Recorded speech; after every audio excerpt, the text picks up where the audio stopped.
Hello everyone, आज date है 19 फरवरी 2023 और द हिंदू न्यूज एनालिसिस में आपका स्वागत है। इस वीडियो में हम द हिंदू की इंपोर्टेंट न्यूज को एग्जाम के पॉइंट ऑफ व्यू से डिस्कस करेंगे। नीचे डिस्क्रिप्शन बॉक्स में telegram channel volcano IAS academy का लिंक दिया हुआ है। आप telegram channel volcano IAS academy के साथ में जुड़ सकते हैं। वहां पर हर exam means UPSC, state PCS and other exams के पॉइंट ऑफ व्यू से काफी इंपॉर्टेंट इन्फॉर्मेशन आप सभी के साथ में शेयर की जाती है। तो चलो स्टार्ट करते हैं। वीडियो को स्टार्ट करेंगे एक ज्योग्राफिकल मैप क्वेश्चन के साथ में। और आज आपका क्वेश्चन ये है कि कामाख्या टेम्पल को आपको मैप में व्यू करना है, फिर इससे रिलेटेड हर इंपॉर्टेंट फैक्ट्स को एंड इंफॉर्मेशन को कमेंट बॉक्स में टाइप करना है। कल हमने आपसे क्वेश्चन पूछा था थाईलैंड कंट्री को लेकर के। तो थाईलैंड कंट्री एक साउथ ईस्ट एशियन कंट्री है। इसके बॉर्डर एरियाज को अगर हम डिस्कस करें तो थाईलैंड से नर्दर्न वेस्टर्न पार्ट पर Myanmar country, northern eastern part पर Laos country and southern eastern part पर कंबोडिया एंड सर्दर्न पार्ट पर मलेशिया कंट्री जो है वो अपनी बॉर्डर शेयर करता है। थाईलैंड के सर्दर्न पार्ट पर गल्फ ऑफ सियाम है, जिसको गल्फ ऑफ थाईलैंड के नाम से भी हम जानते हैं। लास्ट ईयर थाईलैंड जो है वो फर्स्ट एशियन कंट्री बन गया जिन्होंने marijuana को लीगलाइज कर दिया था, जिसकी वजह से थाईलैंड कंट्री जो है वो काफी ज्यादा न्यूज में बना हुआ था। द हिंदू को अगर हम डिस्कस करें तो फर्स्ट इंपॉर्टेंट न्यूज है द हिंदू के फ्रंट पेज पर, और यहाँ पर जीएसटी को लेकर के कुछ डिस्प्यूट जो है वो डिस्कस किए जा रहे थे काफी लंबे टाइम से। तो जीएसटी एपेलेट ट्राइब्यूनल जो है उन्होंने कुछ इंपॉर्टेंट डिसीजन दिए हैं और उसी के बेसिस पर जो जीएसटी काउंसिल है उन्होंने कुछ प्रोडक्ट के ऊपर जो जीएसटी टैक्स था उसको रिड्यूस किया है, जैसे कि लिक्विड जैगरी जो है उसके ऊपर और पेंसिल शार्पनर जो है इनके ऊपर जो टैक्सेज है उनको रिड्यूस किया गया है। साथ ही साथ में यहाँ पर बताया गया है कि जो कंपनसेशन जो टैक्स है जो स्टेट को ड्यूटीज को दिया जाता है सेंट्रल गवर्नमेंट के द्वारा, क्योंकि जीएसटी जब से एप्लीकेबल हुआ तो ये देखा गया कि स्टेट में पहले जो टैक्स का कलेक्शन होता था वो काफ़ी ज़्यादा रिड्यूस हुआ, तो उसी को कंपनसेट करने के लिए सेंट्रल गवर्नमेंट अपनी तरफ से हेल्प करने की जो स्टेट है उनको कोशिश करती है। तो इसके बारे में भी यहाँ पर क्लियर किया गया है कि जो ट्राइब्यूनल जो है जीएसटी ट्राइब्यूनल उन्होंने क्लियर किया है कि सेंट्रल गवर्नमेंट को यहाँ पर स्टेट एंड यूटीज को जो भी कंपनसेशन टैक्स है वो टाइम के साथ में प्रोवाइड करवाया जाना चाहिए। तो हम जीएसटी टैक्स, जीएसटी काउंसिल इनको लेकर के कुछ बेसिक बातें डिस्कस कर लेते हैं। तो सबसे पहले तो आपको पता ये होना चाहिए कि जो जीएसटी टैक्स है वो कौन से अमेंडमेंट एक्ट और कौन से अमेंडमेंट बिल के थ्रू जो है उसको इंट्रोड्यूस किया गया था। सबसे पहले अगर हम बात करें तो बिल का नंबर था 122 नंबर का जो कॉन्स्टिट्यूशनल अमेंडमेंट बिल जो था वो इस नंबर का था, और एक्ट के रूप में जब ये पास हुआ तो एक्ट का नंबर था 101 कॉन्स्टिट्यूशनल अमेंडमेंट एक्ट के थ्रू जो है जीएसटी टैक्स को इंट्रोड्यूस किया गया था। एक तरीके से हमारी कंट्री में जो इनडायरेक्ट टैक्स जो होता है उसमें एक बहुत बड़ा रिफॉर्म था जीएसटी टैक्स। ओके, और 2016 में ये जीएसटी टैक्स जो है इसको एप्लीकेबल किया गया था। देखो हमारा जो सेंट्रल गवर्नमेंट है प्रेजेंट टाइम में और इस बात के ऊपर फोकस कर रहा है कि एक कंट्री और एक ही तरीके से उसको रिप्रेजेंट किया जाए, मतलब अलग अलग स्टेट में, अलग अलग यूटीज में जो अलग अलग तरीके से टैक्सेस को लेकर के, अदर प्रोविजन को लेकर के जो बहुत ज़्यादा एक तरीके से डाइवर्सिटी देखने को मिलती है उसको हम इंक्लूड करके जो है वो एक तरीके से रिप्रेजेंट करें। तो वन नेशन वन टैक्स का जो स्लोगन है उसको इंट्रोड्यूस किया गया जीएसटी टैक्स के थ्रू। हमारी कंट्री में बहुत सारे इनडायरेक्ट टैक्स थे, जैसे कि excise duty, value added tax जो अलग अलग स्टेट में वैट के नाम से जिसको हम जानते हैं, सर्विस टैक्स, लग्जरी टैक्स, इन सभी को एक साथ शामिल करके जीएसटी के रूप में इंट्रोड्यूस किया गया। सबसे इंपॉर्टेंट बात, जीएसटी टैक्स जो है वो एक कंजम्पशन टैक्स है, मतलब फाइनल कंजम्पशन पॉइंट जो होता है वहां पर जीएसटी टैक्स को एप्लीकेबल किया जाता है। ये बेसिक बातें हैं और ये आपको ध्यान में होनी चाहिए। और हमारे कंट्री में पहले जीएसटी से पहले क्या था, डबल टैक्सेशन देखने को मिलता था और टैक्स के ऊपर टैक्स भी देखने को मिलता था जिसको हम कास्केडिंग इफेक्ट बोलते हैं। इन सभी को एलिमिनेट करने के लिए जीएसटी टैक्स जो है उसको इंट्रोड्यूस किया गया था। तो ये तो जीएसटी टैक्स की बात हो गई। अब बात कर लेते हैं हम जीएसटी काउंसिल की। जीएसटी काउंसिल जो होता है इसको इंट्रोड्यूस किया गया हमारे कॉन्स्टिट्यूशन को अमेंड करके, और कॉन्स्टिट्यूशन में इंट्रोड्यूस किया गया आर्टिकल 279A सब पार्ट 1। इसके थ्रू जो है जीएसटी काउंसिल को हमारे कॉन्स्टिट्यूशन में प्रेसिडेंट के द्वारा सेटअप किया गया। ओके, अब देखो ये जो जीएसटी काउंसिल है, इसके मेंबर्स की अगर हम बात करें तो इसमें हमारे यूनियन फाइनेंस मिनिस्टर जो होते हैं वो जीएसटी काउंसिल के होते हैं चेयरपर्सन। मतलब जो भी यूनियन फाइनेंस मिनिस्टर होगा वो इसका होगा चेयरपर्सन। इसके अलावा स्टेट के जो यूनियन मिनिस्टर होते हैं फाइनेंस की, वो इसके मेंबर होते हैं। अब स्टेट जो है वो स्टेट के जो फाइनेंस मिनिस्टर है उनकी जगह पर किसी और पर्सन या मेंबर को भी यहाँ पर इंट्रोड्यूस किया जा सकता है।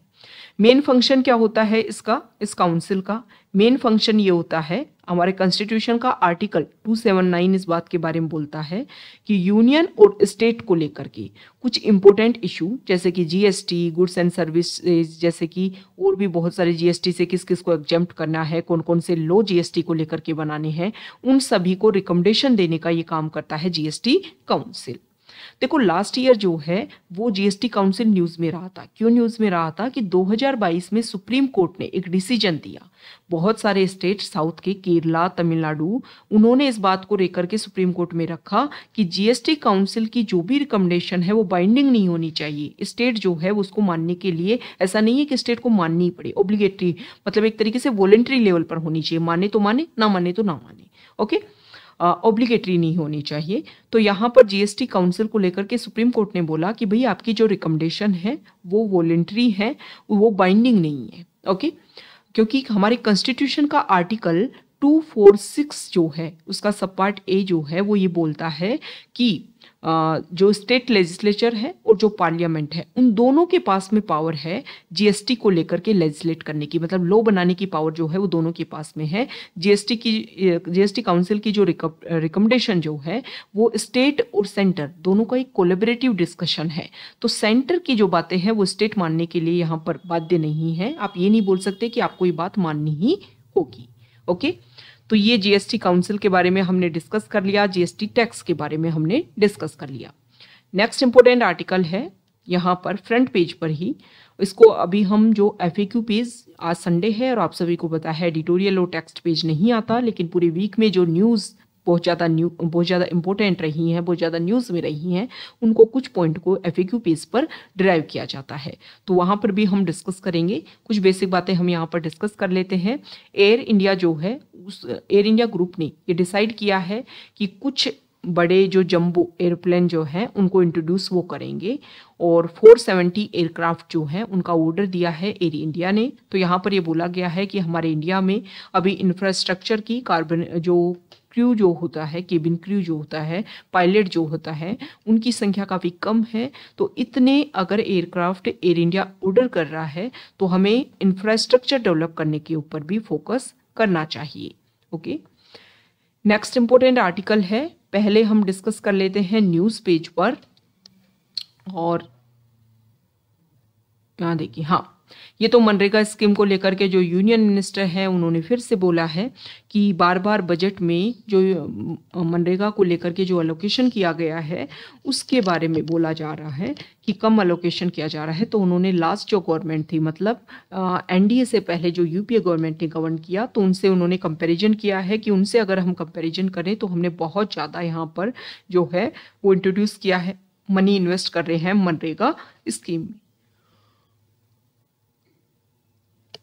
नेक्स्ट इंपॉर्टेंट आर्टिकल है, यहाँ पर हम कुछ बेसिक बातें डिस्कस करेंगे। देखो, इंडिया में साउथ अफ्रीका से 12 चीता को इंट्रोड्यूस किया गया है और कूनो नेशनल पार्क में इनको इंट्रोड्यूस किया जाएगा। पहले कुछ टाइम इनको क्वारंटीन रखा जाएगा, मतलब उनको एक तरीके से व्यू किया जाएगा, टाइम टू टाइम जो है इंस्पेक्शन किया जाएगा कि कोई इशू जो है उनको नहीं देखने को मिल रहा है। अगर हम बात करें तो इंडिया में 1952 में चीता जो है वो एक्सटिंक्ट डिक्लेयर कर दिए गए थे, और 1952 में जब एक्सटिंक्ट डिक्लेयर कर दिए गए तो उसके बाद में इंडिया ने काफ़ी कोशिश की एशियन लेवल, मतलब कॉन्टिनेंटल लेवल पर भी रीइंट्रोड्यूस करने की चीता को, क्योंकि इंडिया में अगर हम एशिया कॉन्टिनेंट में अगर हम डिस्कस करें तो एशियन चीता जो है, एशियन चीता की चीता की दो वैरायटी, एशियन चीता, अफ्रीकन चीता। एशियन चीता जो है वो ईरान में इसकी पॉपुलेशन देखने को मिलती है, लेकिन वहाँ पर भी इसकी संख्या काफ़ी कम है। तो इंडिया ने वहाँ से अपने जो भी रिलेशन उनको मेंटेन करने की कोशिश की, लेकिन फिर उसके ऊपर बात नहीं बन पाई। फिर ट्रांस कॉन्टिनेंटल रीइंट्रोडक्शन के ऊपर फोकस किया गया और हमने अफ्रीका कॉन्टिनेंट के जो चीता है जिनमें नामीबिया, साउथ अफ्रीका इनके साथ में डिस्कशन स्टार्ट हुआ और फिर इसको दोबारा से रीस्टेब्लिश किया गया। तो अगर हम डिस्कस करें तो इंडिया एक मात्र ऐसा कंट्री बन गया है जहाँ पर जो बिग कैट फैमिलीज की जो 5 मेंबर्स हैं वो सभी इंडिया में पाए जाते हैं। ओके, तो आपको एशियन चीता और अफ्रीकन चीता के बीच में देखो कंपैरिजन करके क्वेश्चन पूछ लिया जाएगा प्रीलिम्स में भी, तो इसको लेकर के हमने शॉर्ट वीडियो अपलोड कर रखे हैं हमारे चैनल पर। प्लेलिस्ट में जब आप जाओगे तो एक एक्सप्लेन्ड सीरीज है, मतलब जो भी न्यूज़ जो है, जो भी कोई इशू न्यूज़ में रहता है उसको लेकर के हम बेसिक बातें वहाँ पर बताते हैं। तो उस सीरीज को आप जो है वो जाकर के व्यू कर सकते हो। जो भी लास्ट ईयर में जो भी इम्पोर्टेंट पॉइंट जो है वो न्यूज़ में रहा उन सभी को हमने वहाँ पर डिस्कस किया है। प्रद्युमन सर जो है उस सीरीज में जो भी बेसिक बातें हैं प्रीलिम्स के पॉइंट ऑफ व्यू से, मेंस के पॉइंट ऑफ व्यू से, वो सारी बातें वहां पर डिस्कस करते हैं। तो आप जाकर के इसको डिस्कस कर सकते हो। एक तो चीता रीइंट्रोडक्शन जो वीडियो है वो अवेलेबल है, और एशियन चीता अफ्रीकन चीता में जो कंपैरिजन है वो वीडियो भी वहां पर अवेलेबल है। एक्सप्लेन्ड सीरीज के नाम से प्लेलिस्ट का नाम है। ओके, इसके अलावा क्या किया जा रहा है कि लास्ट ईयर कौन कौन सी स्पीसीज जो है वो बहुत ज़्यादा न्यूज़ में रही हैं, क्योंकि एनवायरमेंट स्पीसीज को लेकर के प्रीलिम्स में बहुत बार क्वेश्चन पूछे जाते हैं। तो उनको जो है उन स्पीसीज को जो है लेकर के भी हमने वीडियोस अवेलेबल करवाए हैं। साथ में जो भी इंपॉर्टेंट वाटर बॉडीज़ हैं जो न्यूज़ में बनी रहती हैं उनके वीडियोज़ भी अवेलेबल हैं। तो प्लेलिस्ट में जाकर के आप सभी वो व्यू कर सकते हो। जो भी 2023 में यूपीएससी प्रीलिम्स का एग्जाम दे रहे हैं उन सभी के लिए जो है वो वीडियो काफ़ी ज़्यादा इंपॉर्टेंट है। साथ ही साथ में जो डेली करंट अफेयर, जो प्रीलिम्स स्पेसिफिक जो भी इंपॉर्टेंट फैक्ट है, जो भी इंपॉर्टेंट न्यूज़ हम डिस्कस करते हैं, वो पॉइंट जो है वो वीडियो जो है वो भी आपके लिए काफ़ी ज़्यादा इंपॉर्टेंट हो जाता है। डेली बेसिस पर मॉर्निंग में 11 AM के बीच में जो है वो वीडियो आ जाता है। तो आप इस वीडियो को भी व्यू कीजिए, आपके लिए काफ़ी इंपॉर्टेंट रहेगा वो आपके प्रीलिम्स 2023 के लिए, या फिर जो भी आप एग्जाम दे रहे हैं जहाँ पर एक तरीके से मल्टीपल चॉइस क्वेश्चन आते हैं या MCQ बेस्ड क्वेश्चंस आते हैं, वहाँ उसके लिए जो है वो वीडियो काफ़ी ज़्यादा इंपॉर्टेंट है। तो यहाँ पर हमने डिस्कस कर लिया कि चीता का रीइंट्रोडक्शन और इंडिया में एक्सटिंक्ट हो गया था, दोबारा से रीइंट्रोड्यूस किया जा रहा है। तो ये बेसिक बातें आपको पता होनी चाहिए। देखो मेन इशू क्या होता है कि जैसे जैसे फॉरेस्ट एरिया डिक्रीज होता गया, ह्यूमन का जो एनक्रोचमेंट जो है वो इंक्रीज होता गया, जिसकी वजह से ये प्रॉब्लम जो है वो काफ़ी ज़्यादा बढ़ने लग गई है कि जो भी हमारी एनवायरमेंट स्पीसीज हैं उनकी टाइम के साथ में उनका डिग्रेडेशन देखने को मिल रहा है। ओके, जैसे कि कल हमने डिस्कस किया था पेंगोलिन को लेकर के कि काफ़ी ज़्यादा इशू जो हैं वो काफ़ी ज़्यादा उनकी पॉपुलेशन भी टाइम के साथ में काफ़ी ज़्यादा डिक्रीज हो रही है। तो हमने ये इंट्रोड्यूस तो कर दिया है, रीइंट्रोड्यूस तो कर दिया है, लेकिन इनके लिए जो फॉरेस्ट एरिया है उसकी अवेलेबिलिटी अच्छी होनी चाहिए। साथ ही साथ में प्रे का भी यहाँ पर अवेलेबिलिटी होनी चाहिए, मतलब शिकार भी होनी चाहिए ना, इतने वाइल्ड एनिमल यहाँ पर होने चाहिए कि चीता जो है वो अपने आप को अच्छे से सर्वाइव कर पाए। नेक्स्ट यहाँ पर जो आर्टिकल है, तो देखो इस आर्टिकल में बताया गया है कुछ इंपॉर्टेंट एरियाज के बारे में। जैसे कर्नाटका का जो मट्टूर विलेज है वहाँ के लोग जो है सिर्फ संस्कृत बोलते हैं। महाराष्ट्र का जो मछली गांव है वहाँ पर एगेरियन होम स्टे इसी तरीके का, देखो ये यहाँ पर शो कर रखा, एगेरियन कोटेज जो है वो बनाए, मतलब घर जो है वो एग्रीकल्चर से रिलेटेड जो भी प्रोडक्ट्स हैं उनको मिला करके यहाँ पर जो है वो घर बनाए जाते हैं। और राजस्थान का जो वेस्टर्न पार्ट है वहाँ पर विश्नोई विलेज है, और विश्नोई विलेज में जो गाँव लोग आते हैं, टूरिस्ट जो आते हैं, वो एंडेंजर्ड ग्रेट इंडियन बस्टर्ड को देखने के लिए आते हैं। तो इस तरीके के डेस्टिनेशन जो है वो पूरे इंडिया में और भी हैं। जैसे कि अगर हम बात करें, कुछ ऐसे ही 134 विलेज जो हैं वो छांटे गए हैं। जैसे कि तमिलनाडु का जो कोलुकुमलाई जो जगह है वहाँ पर हाईएस्ट टी प्लांटेशन पूरे वर्ल्ड में देखने को मिलता है। केरला का जो देवालोकाम जो वहाँ पर नदी के किनारे क्या है योगा सेंटर है। नागालैंड का कोनियाक टी रिट्रीट जो है takes visitors on a trip through tribal culture. Telangana का जो पूछामपली जो विलेज है वो ट्रेडिशनल जो वीविंग टेक्निक है वो दिखाता है। हिमाचल प्रदेश का प्रागपुर विलेज जो है वो visitor into the Kangra heritage architecture. तो यहाँ पर ये बताया गया है कि देखो टूरिज्म को प्रमोट करने के लिए इंडिया काफ़ी ज़्यादा फोकस कर रहा है, और जो विलेज टूरिज्म है ना वो काफ़ी ज़्यादा इम्पोर्टेंट हो जाता है। विलेज टूरिज्म जो है उसके ऊपर हम फोकस कर सकते हैं। विलेज टूरिज्म जो है इसमें ना तो आपको ज़्यादा इंफ्रास्ट्रक्चर डेवलप करना है, ना आपको कुछ एक्स्ट्रा एक्टिविटी जो है वो वहाँ पर डेवलप करनी है। सिर्फ आपके पास में जो अवेलेबिलिटी है, जो आपकी यूनिकनेस है, उसको आपको शो करना है और प्रमोट भी हो रहे हैं। बहुत सारे लोग जो हैं वो ये सारी चीज़ें देखने आते हैं। तो ये चीज़ें हमें शो करता है कि इंडिया में काफ़ी ज़्यादा जो डाइवर्सिटी है ना, वो हमारे टूरिज्म सेक्टर के लिए काफ़ी ज़्यादा इंपॉर्टेंट है। ओके, तो ये बात बोली जाती है कि आपकी जो यूनिकनेस जो चीज़ है ना, वो आपको सबसे अलग बनाती है।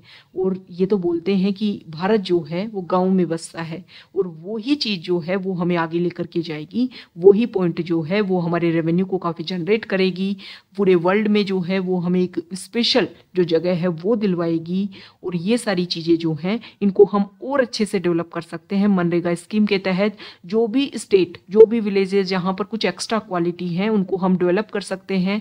जो भी इंफ्रास्ट्रक्चर हमें डेवलप करना है वो मनरेगा स्कीम के तहत जो है वो हम डेवलप करवा सकते हैं। तो मनरेगा स्कीम में लोगों को काम भी अवेलेबल होगा, टूरिज्म सेक्टर भी प्रमोट होगा, इंडिया का रेवेन्यू भी बढ़ेगा, और पूरे वर्ल्ड में इंडिया को स्पेशल जो जगह है, प्लेस जो है वो भी दिया जाएगा।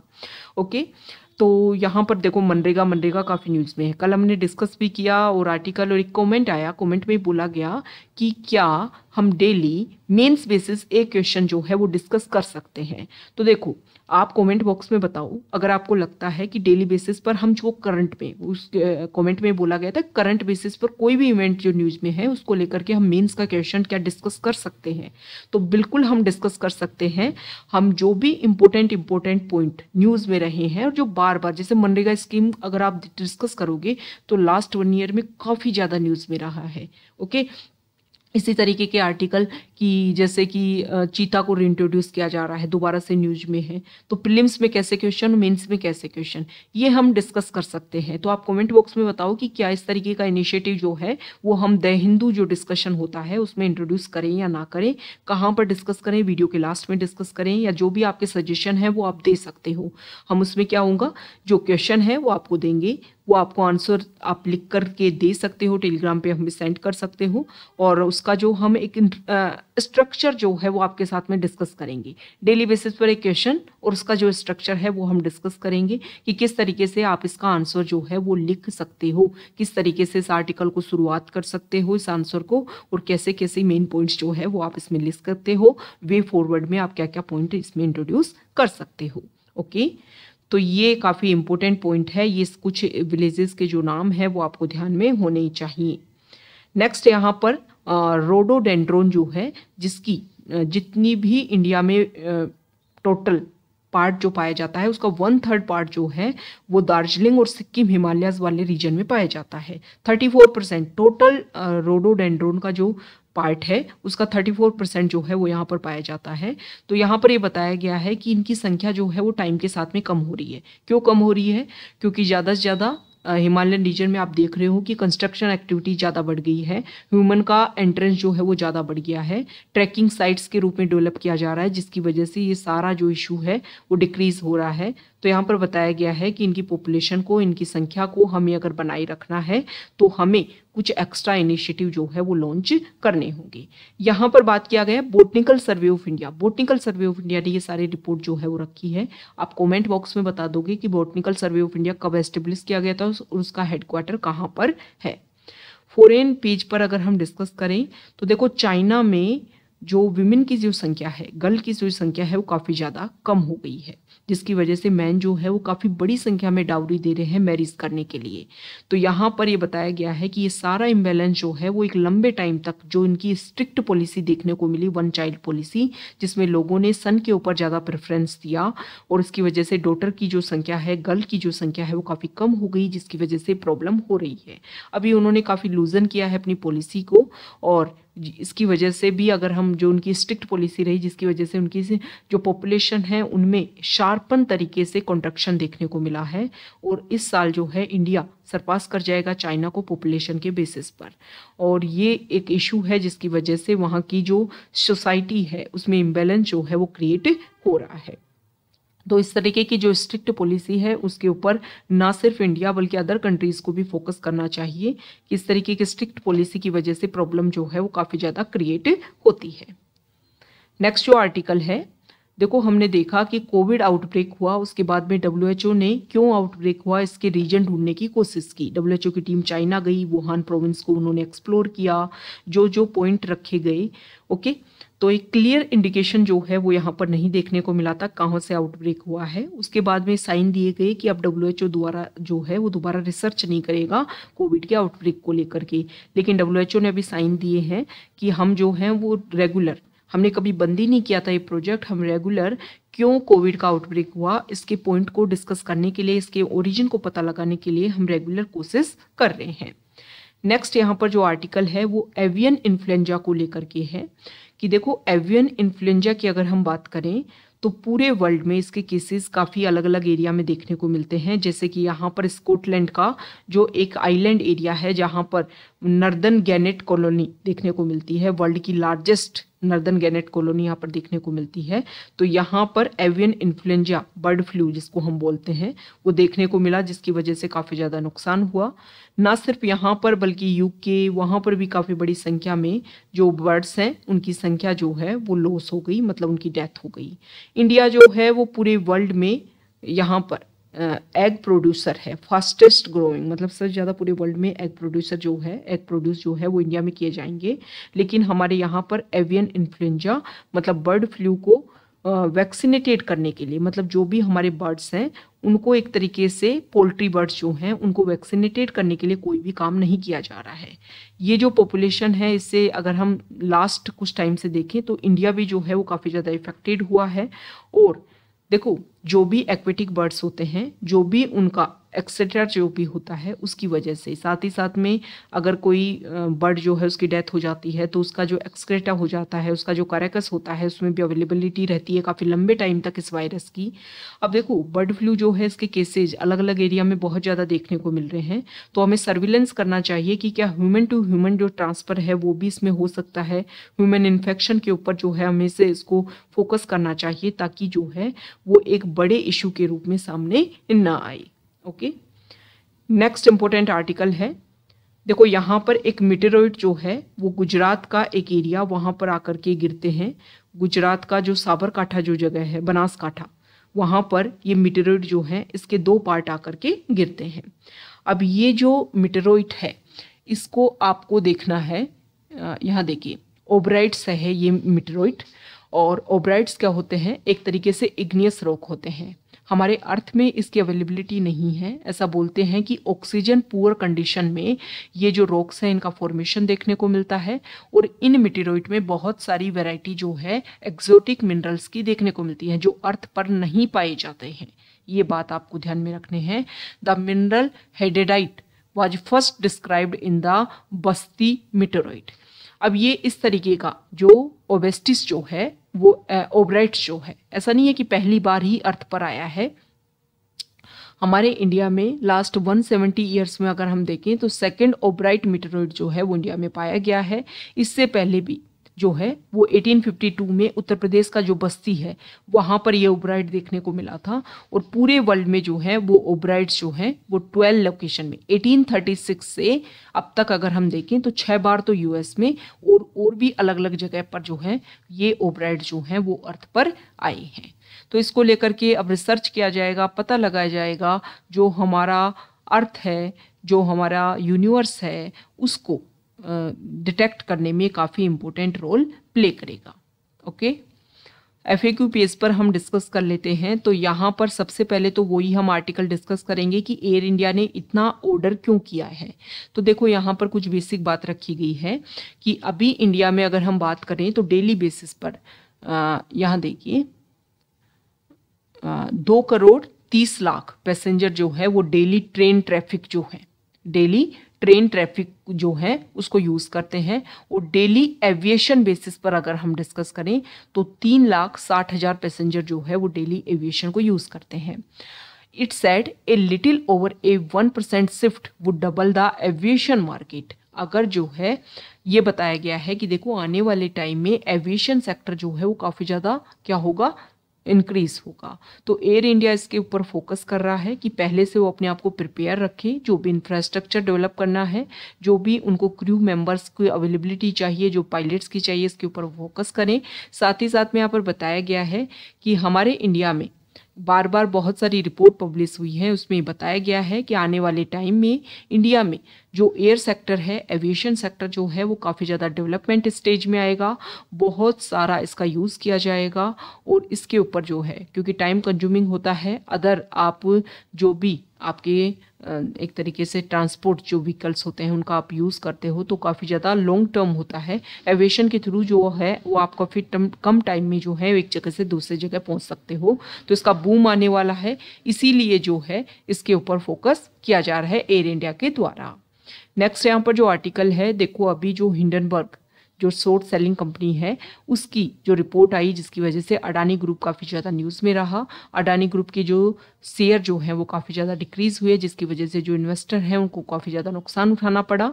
तो हमारे इंडिया में जो शेयर मार्केट है वो कैसे रेगुलेट होता है, इसके बारे में हम डिस्कस करेंगे। तो सेबी जो है हमारे इंडिया में सिक्योरिटीज़ मार्केट इन इंडिया में जो सिक्योरिटीज़ मार्केट है उसको 4 बेसिक लॉ हैं, उनके थ्रू रेगुलेट किया जाता है। एक तो 2013 का कंपनी एक्ट, इसके अलावा 1992 का securities and exchange board of India act, SEBI act इसको बोलते हैं, एंड 1956 का सिक्योरिटीज़ कॉन्ट्रैक्ट 1950 SCRA एक्ट जिसको बोलते हैं, और 1996 का डिपॉजिटरी एक्ट। तो एक चीज़ हमें दिखाती है कि टाइम के साथ में जो भी हमारा शेयर मार्केट है उसको हमने और अच्छे तरीके से इम्प्लीमेंट करने की कोशिश की है। देखो सेबी एक्ट जो है वो सेबी को एम्पावर करता है कि जो भी इन्वेस्टर हैं उनके इंटरेस्ट को आप कैसे प्रोटेक्ट करोगे। और हमारे इंडिया में जो कैपिटल या सिक्योरिटीज मार्केट जो है उसके डेवलपमेंट को प्रमोट करता है सेबी, ये आपको ध्यान में रखना है। बिसाइड्स रेगुलेटिंग एक्ट, रेगुलेट नहीं करता है, उसको प्रमोट करने की कोशिश करता है कि शेयर मार्केट ज़्यादा से ज़्यादा बढ़े। सेबी जो है वो कंपनीज जैसे कि इंटरमीडियरी जो होते हैं, stock broker, merchant banker, portfolio manager, और ये सारा जो रेगुलेट करने का काम करते हैं, कि जो भी एलिजिबिलिटी क्राइटेरिया होते हैं उन सभी को रेगुलेट करने का काम जो है वो सेबी करता है। तो अभी अगर हम डिस्कस करें तो हमारे इंडिया में क्या जो वोलेटिलिटी देखने को मिलती है उसको भी सेबी जो है वो स्टेप कर सकता है। तो देखो सेबी जो है मार्केट में क्या वोलेटिलिटी है उसको प्रिवेंट करने का, मतलब इंटरफेयर करने का उसमें काम नहीं करता है। हमारे इंडिया में 2 सर्किट फिल्टर हैं, अपर और लोअर। ये जो है वो एक्सेसिव वोलेटिलिटी को रोकने का कोशिश करते हैं। सेबी जो है वो सिर्फ क्या कर सकता है, डायरेक्शन दे सकता है मार्केट को लेकर के, वो and has power to regulate trading and settlement on stock exchange. Okay, तो ये आपको ध्यान में रखना है कि वोलेटिलिटी को एक तरीके से इंटरफेयर करने की सेबी जो है वो कोशिश नहीं करता है। फंड रेजिंग के ऊपर कंपनीज एक्ट 2013 जो है वो रेगुलेट करने की कोशिश करता है। स्टॉक एक्सचेंज को जो SCRA एक्ट है 1956 का, उसके बेसिस पर जो है वो क्या किया जाता है, रेगुलेट किया जाता है। अगर फ्रॉड होता है तो सेफगार्ड कौन कौन से अवेलेबल हैं, तो फ्रॉड जो है उनको रेगुलेशन और प्रिवेंट जो है वो एक फेयर और ट्रांसपेरेंट तरीके से किया जाता है। SEBI notified the prohibition of fraudulent and unfair trade practice regulation in 1995 and prohibition of insider trading regulation 1992 to prevent the 2 key terms of fraud and market manipulation and insider trading, market manipulation, fraud, ये कुछ basic issue हैं share market में। इन सभी को regulate करने के लिए लॉ जो है वो हमने बनाए हैं। ओके, इसके अलावा सेबी जो है जैसे कि बहुत सारे एंटिटीज इंडिविजुअल जैसे सत्यम, सहारा इंडिया, केतन पारेख और विजय माल्या जो है, इन्होंने काफ़ी ज़्यादा इशू क्रिएट किए, तो इनके खिलाफ में भी सेबी ने जो है वो काम किया है। ओके, तो ये बेसिक बातें आपको ध्यान में रखनी है। नेक्स्ट यहाँ पर जो आर्टिकल है वो पोलियो को लेकर के है कि वेस्ट बंगाल गवर्नमेंट जो है उन्होंने डिसाइड किया है कि पोलियो की जो डोज है वो 9 मंथ बच्चे का 9 मंथ का जो बच्चा है तो उसको पोलियो की एक डोज दी जाए, ताकि फ्यूचर में जो है उसको पोलियो का इश्यू देखने को ना मिले। देखो पोलियो जो है वो होता क्या है, पहले तो आप ये देखो। अब देखो जब वेस्ट बंगाल गवर्नमेंट ने इंट्रोड्यूस करने की कोशिश की जिसकी वजह से पोलियो जो है वो न्यूज़ में बन गया। तो पोलियो वायरस जो है वो किसी की भी बॉडी में सेंट्रल नर्वस सिस्टम में एंटर कर जाता है और फिर जाकर के वो हम अपने आप को मल्टीप्लाई करता है। जो हमारा नर्व सेल होता है उसको ये डिस्ट्रॉय कर देता है और एंड दैट एक्टिवेट मसल्स, जो हमारा नर्व सेल जो होता है ना, जो हमारी मसल्स को एक्टिवेट करता है उसको डिस्ट्रॉय करता है, जिसकी वजह से बॉडी में पैरालिसिस आ जाता है। पोलियो के 3 टाइप होते हैं। पोलियो वायरस सीरोटाइप्स के 3 टाइप होते हैं, type 1, 2 and 3। India polio learning exchange जो यूनिसेफ के साथ में मिलकर के काम करता है, उसमें बताया गया है कि जितने भी लोगों को पोलियो होता है उसमें 5 to 10% जो है उनकी डेथ हो जाती है, क्योंकि उनकी ब्रीदिंग मसल जो है उनमें भी इशू देखने को मिलता है। वैसे अगर हम बात करें तो पोलियो का कोई क्योर नहीं है, लेकिन कुछ ऐसी वैक्सीन है जो सेफ है और उनको अगर मल्टीपल टाइम्स दिया जाता है तो प्रॉब्लम जो है वो नहीं देखने को मिलती है और एक बच्चा जो है वो इससे बच भी जाता है। और देखो अभी अगर हम बात करें तो सबसे पहले जोनस साक जो है उन्होंने फर्स्ट पोलियो वैक्सीन बनाई। उसके बाद में अल्बर्ट सेबिन जो है उन्होंने लाइव पोलियो वैक्सीन, जिसको आप ओरली जो है वो यूज़ कर सकते हो। फिर बहुत सारे कंट्रीज़ में इसको भेजा गया जहां पर इम्यूनाइजेशन कैंपेन जो है पोलियो को लेकर के चला रखे थे, जिसमें इंडिया भी है। 2012 में WHO ने इंडिया को रिमूव कर दिया गया था एंडेमिक कंट्री से जहां पर पोलियो के केसेज हैं। ओके, लास्ट अगर हम बात करें तो हमारे इंडिया में यहाँ पर देखो बताया गया है कि 1985 में इंडिया में पोलियो इरेडिकेशन कैंपेन जो है वो चलाया गया और अलग अलग स्टेट में इसके ऊपर फोकस किया गया। 1995 में यूनियन गवर्नमेंट ने first national polio immunisation day जो है वो लॉन्च किया था और इसी पोर्टल के बेसिस पर अगर हम स्टडी करें तो इंडिया में पोलियो वायरस का जो टाइप 2 है उसका लास्ट केस जो है वो अक्टूबर 1999 में अलीगढ़ उत्तर प्रदेश में देखने को मिला और पोलियो वायरस सब टाइप 3 का जो केस है वो 2010 में पाकुड़ झारखंड में देखने को मिला। पोलियो वायरस का लास्ट केस जो है वो जनवरी 13, 2011 में हावड़ा वेस्ट बंगाल में देखने को मिला। अक्टूबर 2022 में WHO ने बोला कि अभी पूरे वर्ल्ड में 2 कंट्री ऐसे हैं जिसमें एक है अफगानिस्तान, एक है पाकिस्तान, जहां पोलियो वायरस टाइप 1 के केसेस देखने को मिलते हैं। हालांकि 33 कंट्री जो है वहां पर भी पोलियो वायरस के कुछ केसेस जो हैं वो आउटब्रेक देखने को मिले, जैसे कि USA, UK, इजराइल और मालावी।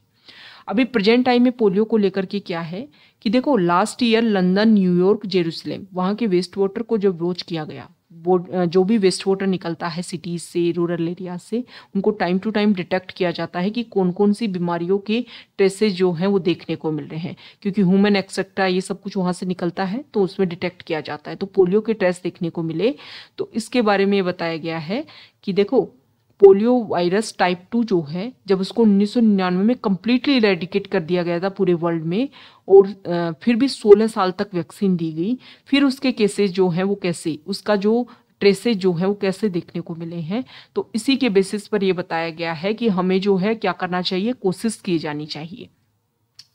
हमें कोशिश की जानी चाहिए कि पोलियो के जो केसेस हैं वो दोबारा से ना देखने को मिले। तो फ्यूचर को ध्यान में रखते हुए ही वेस्ट बंगाल की जो गवर्नमेंट है उन्होंने इंट्रोडक्शन किया है कि एक फिक्स टाइम पर जो है पोलियो की डोज दी जाए ताकि फ्यूचर में पोलियो के केसेस जो है वो ना देखने को मिले। तो ये आज का हमारा द हिंदू न्यूज़पेपर का डिस्कशन था। अगर आप यहाँ तक आए हैं, वीडियो आपको अच्छा लगा है तो प्लीज़ वीडियो को लाइक कर दीजिए, शेयर कर दीजिए और चैनल को सब्सक्राइब कर दीजिए। Okay, thank you.